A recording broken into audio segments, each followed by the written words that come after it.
రెక్కాడితే కానీ డొక్కాడని జీవితాలు వారివి. రోజు పనిచేయడం ద్వారా ఎన్నో అనారోగ్య సమస్యలతో ఇబ్బందులు పడుతున్న జీవితాలు. ప్రభుత్వం నుండి ఎలాంటి ప్రోత్సాహం లేకపోవడంతో బ్రతుకు జీవుడా అంటూ కాలం వెల్లదీస్తున్న పరిస్థితి ద్విచక్ర వాహన మెకానిక్లది. ఖమ్మం జిల్లాలో 2 వీలర్ మెకానిక్ల కష్టాలపై ప్రత్యేక కథనం.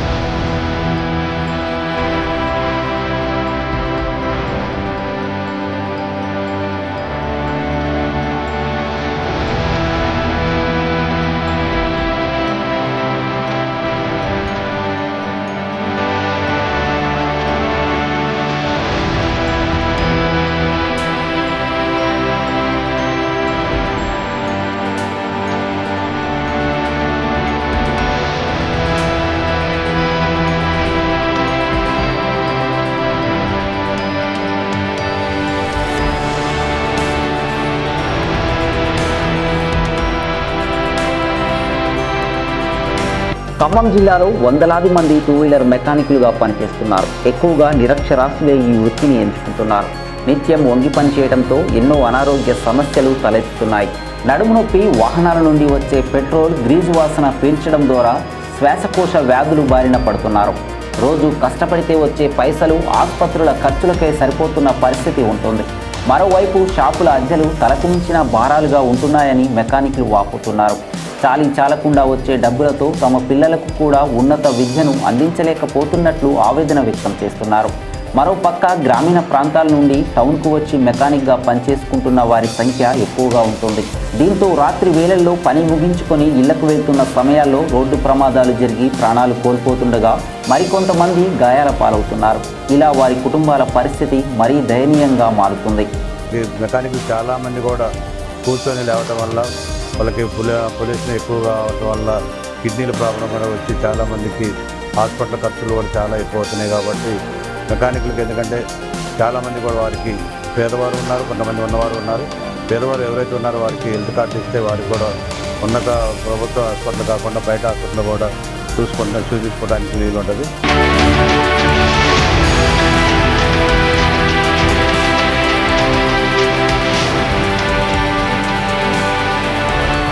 అయితే మెకానికులకు ప్రభుత్వం ఎలాంటి ప్రోత్సాహం అందించడం లేదు. అసంఘటిత కార్మికులుగా గుర్తిస్తే ఏదైనా ప్రమాదాలు జరిగినప్పుడు తమ కుటుంబ సభ్యులకైనా బీమా అందుతుందని చెబుతున్నారు.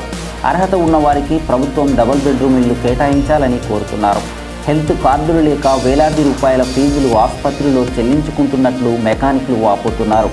ప్రభుత్వమే మెకానిక్లకు షెడ్లు నిర్మించి తక్కువ అద్దెలకు అందిస్తే ఆర్థికంగా కొంత ఇబ్బంది ఉండదని వారు కోరుతున్నారు. మాకు ప్రభుత్వం ఎటువంటి గుర్తింపు లేదు. ప్రభుత్వం నుంచి ఎన్నో సంవత్సరాలుగా మేము ప్రభుత్వానికి మా వినతి చెప్తూనే ఉన్నాం. మాకు ఒక యూనియన్ ఆఫీసు సమకూర్చండి, మాకు హెల్త్ కార్డులు ఇవ్వండి, మాకు అనారోగ్యంగా మేము చాలా ఇబ్బందులు పడుతున్నామని ఈ ప్రభుత్వానికి ఎన్నోసార్లు మేము మనవి చేసాము. కానీ పెడచెవిన పెట్టింది ఈ ప్రభుత్వం. ఇక్కడ పువ్వాడ అజయ్ కుమార్ గారు ఎమ్మెల్యేగా ఉన్నప్పుడు కూడా మేము ఆయన దగ్గరికి వెళ్ళి మేము మా గోడు చెప్పుకోవడం జరిగింది. ఆయన కూడా అసెంబ్లీలో మమ్మల్ని అసెంబ్లీకి కార్మికులుగా గుర్తించాలని 2 సార్లు మాట్లాడటం జరిగింది. అయినా కానీ ఇంతవరకు ఆ ఇన్సూరెన్స్ అనేది మరి ఎక్కడ ఉందో ఏమో తెలియదు. మాకు కనీసం ఆ ఇన్సూరెన్స్ కూడా వచ్చింది లేదు. భవన నిర్మాణ కార్మికులకు ఏ విధంగా అయితే ఉన్నాయో ఆ విధంగా మాకు కూడా కల్పించి హెల్త్ కార్డులు ఇచ్చి పేదవారికి ఇక్కడ మెకానికులు కూడా చాలా నిరుపేదలు ఉన్నారు. ఉన్న వాళ్ళకి అవసరం లేదు. నిరుపేద మెకానికులకు కూడా డబుల్ బెడ్రూమ్ ఇల్లు ఇచ్చి ఇక్కడ మెకానికులు ఆడుకోవాలని ఈ ప్రభుత్వానికి మనం చేస్తున్నాం.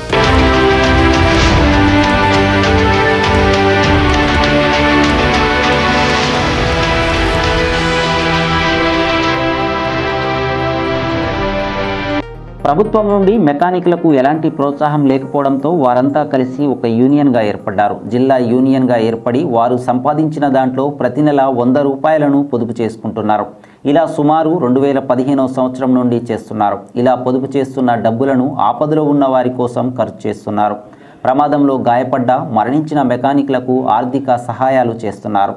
ప్రభుత్వ సంక్షేమ పథకాల్లాగే మెకానిక్ ఆడపిల్లలకు పెళ్లి ఖర్చుల కింద కొంత నగదు అందిస్తున్నారు. 10వ తరగతిలో ఉత్తమ మార్కులు సాధించిన విద్యార్థులకు 5,000 రూపాయల చొప్పున ప్రతి సంవత్సరం అందిస్తున్నారు.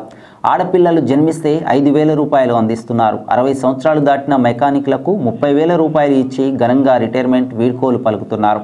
తెలంగాణ రాష్ట్రంలో ఎవరైనా మెకానిక్లకు ఆపద వచ్చినా తమ వంతు బాధ్యతగా ఆర్థిక సహాయం చేస్తున్నట్లు యూనియన్ అధ్యక్షుడు కొండలరావు చెప్తున్నారు. 2015లో ఈయన అనేది ఏర్పాటు చేసుకోవడం జరిగింది.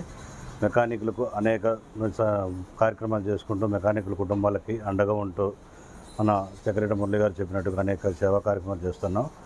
రాబోయే రోజుల్లో కూడా ఏంటంటే తెలంగాణ రాష్ట్ర ప్రభుత్వం ఇంతవరకు మెకానికులకు అనేది ఇంతవరకు డబుల్ బెడ్రూమ్ ఇళ్ళు కానీ ఇంతవరకు ఏ మెకానిక్ ఎక్కడ కూడా డబుల్ బెడ్రూమ్ ఇళ్ళు వచ్చినాయి లేవు.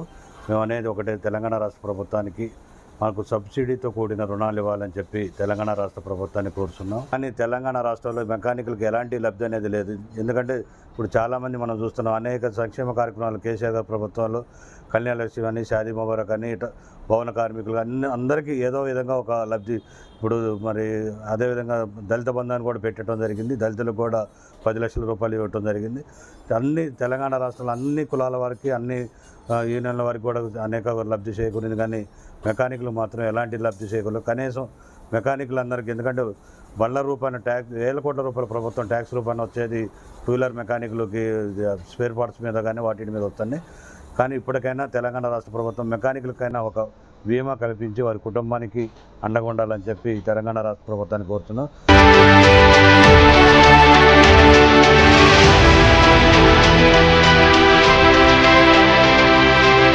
ప్రధానంగా తమను ప్రభుత్వం అసంఘటిత కార్మికులుగా గుర్తించి బీమా సౌకర్యం కల్పించాలని మెకానికులు డిమాండ్ చేస్తున్నారు. ప్రభుత్వ సంక్షేమ పథకాలు ఏ ఒక్క మెకానిక్ కుటుంబానికి అందటం లేదని, అర్హత ఉన్న ప్రతి మెకానిక్కు ప్రభుత్వం సంక్షేమ పథకాలు అందించాలని వారు డిమాండ్ చేస్తున్నారు. తమను ఓటర్లుగానే కాకుండా తమ సంక్షేమాన్ని కూడా ప్రభుత్వం పట్టించుకోవాలని మెకానికులు కోరుతున్నారు.